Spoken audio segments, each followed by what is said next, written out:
Nagui Femme, connue simplement sous le nom de Nagui, est l'une des personnalités de la télévision et de la radio les plus célèbres de France, symbole de dynamisme, d'intelligence et d'accessibilité.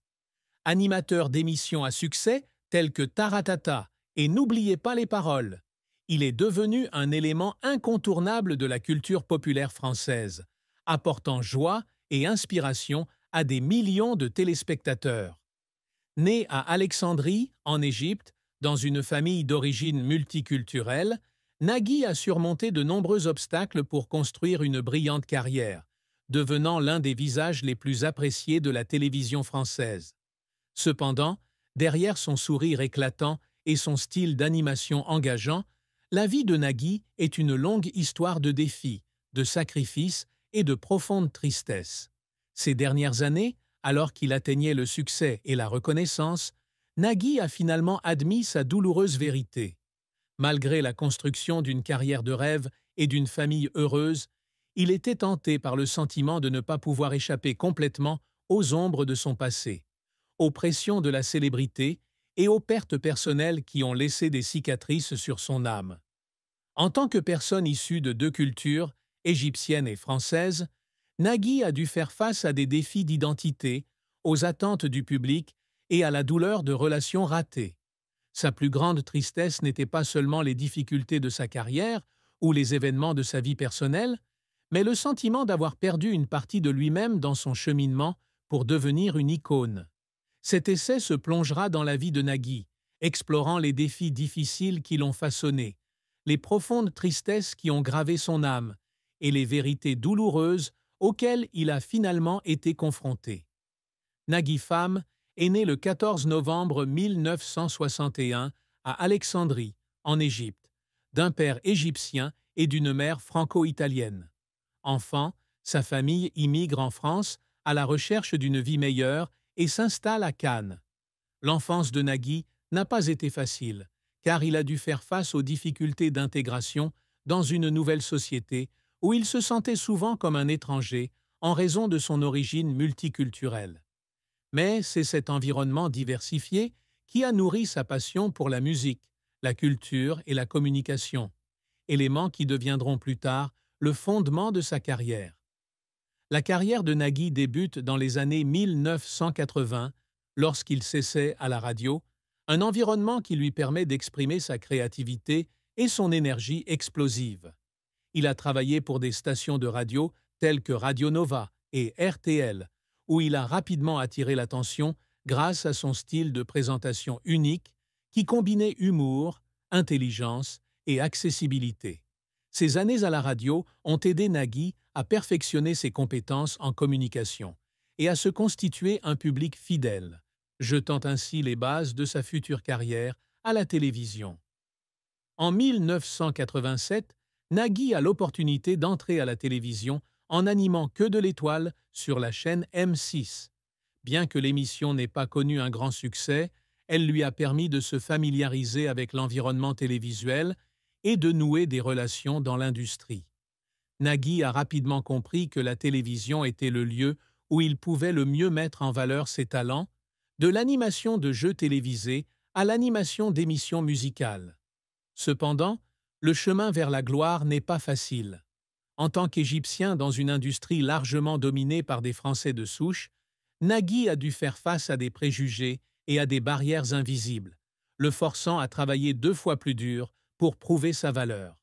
Le plus grand moment de la carrière de Nagui a eu lieu en 1993, lorsqu'il a lancé Taratata, une émission de musique live sur France 2, où des artistes ont interprété des sets acoustiques et partagé leur parcours créatif. Taratata n'est pas seulement une émission de télévision, mais aussi un espace culturel où des artistes de tout genre, du rock, de la pop, du jazz et de la musique du monde, peuvent se rencontrer et se connecter avec le public. En tant qu'animateur et producteur, Nagui a transformé Taratata en l'une des émissions musicales les plus prestigieuses de France, attirant des stars internationales telles que U2, Radiohead et Alicia Keys, ainsi que des artistes français tels que Johnny Hallyday et Jay-Z. Le succès de Taratata a consolidé la position de Nagui comme figure de proue de l'industrie du divertissement française. L'émission lui a non seulement apporté la célébrité, mais a également démontré son profond amour pour la musique, un domaine qu'il a toujours considéré comme le langage commun de l'humanité. Cependant, Taratata a également dû faire face à de nombreux défis, notamment son annulation en 2000 en raison de contraintes budgétaires, avant d'être relancé en 2005 grâce au fort soutien du public.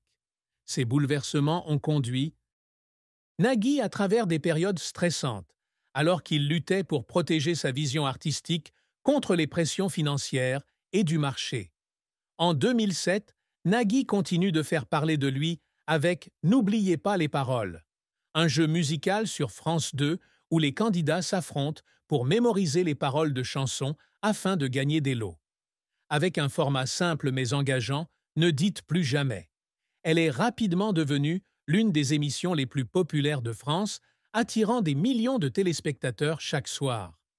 Le rôle de Nagui dans l'émission n'est pas seulement d'animer l'émission, mais aussi d'apporter de l'énergie, de l'empathie et de la joie aux candidats et au public. Il partage régulièrement des histoires personnelles, des moments humoristiques et des mots d'encouragement sincères, faisant de l'émission un point lumineux dans le paysage télévisuel français. Outre Taratata et N'oubliez pas les paroles, Nagui a également animé d'autres émissions comme Tout le monde veut prendre sa place, 2006 à 2021, et des émissions spéciales sur France Inter, comme La Bande originale. Il a également fondé la société de production Air Production, qui lui permet de contrôler de nombreux aspects créatifs de ses projets. Ses succès ont fait de Nagui l'une des figures médiatiques les plus puissantes de France, avec une fortune estimée à plusieurs millions d'euros et une large base de fans. Cependant, la carrière de Nagui n'a pas été que gloire.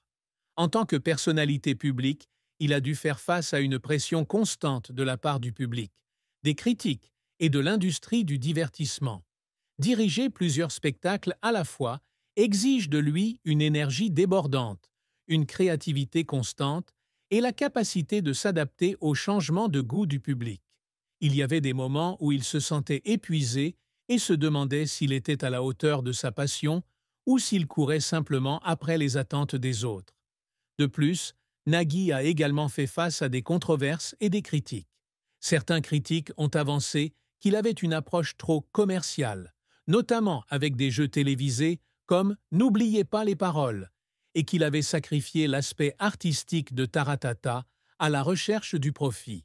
Ces critiques, bien que pas toujours justes, ont laissé Nagui avec le sentiment d'être incompris et blessé. Il a un jour partagé dans une interview que, même s'il essaie toujours d'apporter de la joie au public, il ne peut pas plaire à tout le monde, et cela le fait parfois se sentir seul dans sa propre carrière. Un autre aspect sombre de la carrière de Nagui fut la concurrence féroce dans l'industrie de la télévision française. En tant qu'Égyptien, il a souvent été confronté à des préjugés implicites, en particulier au cours des premières années de sa carrière. Il a raconté un jour qu'à ses débuts, certaines personnes du milieu doutaient de ses capacités, car le nom Nagui n'était pas un nom français traditionnel. Ses expériences l'ont poussé à redoubler d'efforts pour faire ses preuves, mais lui ont également laissé une tristesse secrète de ne jamais avoir été pleinement accepté comme un vrai Français. La vie de Nagui a été une série de défis difficiles, des difficultés de l'enfance aux pressions de sa carrière et aux traumatismes de sa vie personnelle. Ces épreuves l'ont non seulement façonné, mais ont également été la cause profonde de la profonde tristesse qu'il a portée tout au long de sa vie. L'un des plus grands défis de la vie de Nagui a été de s'intégrer dans la société française en tant qu'immigrant d'origine égyptienne. Né à Alexandrie, il a grandi dans une famille avec une forte tradition académique. Son père était professeur de littérature et sa mère était éducatrice. Cependant, lorsque la famille émigre à Cannes, dans les années 1960, elle est confrontée à des difficultés financières et culturelles. Enfant de deux cultures, Nagui se sentait souvent décalé, ni pleinement égyptien, ni pleinement français. À l'école, Nagui était parfois taquiné par ses camarades à cause de ses origines, et il a dû apprendre à se défendre avec humour et confiance. Ces expériences ont forgé son caractère fort, mais lui ont également laissé une profonde tristesse de ne jamais avoir vraiment eu le sentiment d'appartenir à quelque part. Il a un jour confié que, bien qu'il aimait la France et la considérait comme sa patrie, il portait toujours en lui une part d'Égypte, une part qu'il ne pouvait pas pleinement partager avec ceux qui l'entouraient. Ce défi identitaire est devenu encore plus évident lorsque Nagui est entré dans l'industrie des médias. Dans une société qui a encore des préjugés envers les immigrants, il est confronté à des doutes sur ses capacités et à des barrières invisibles dans la construction d'une carrière. Cependant, ce sont ces difficultés qui l'ont motivé à travailler plus dur, et il a transformé son origine multiculturelle en une force, apportant fraîcheur et dive.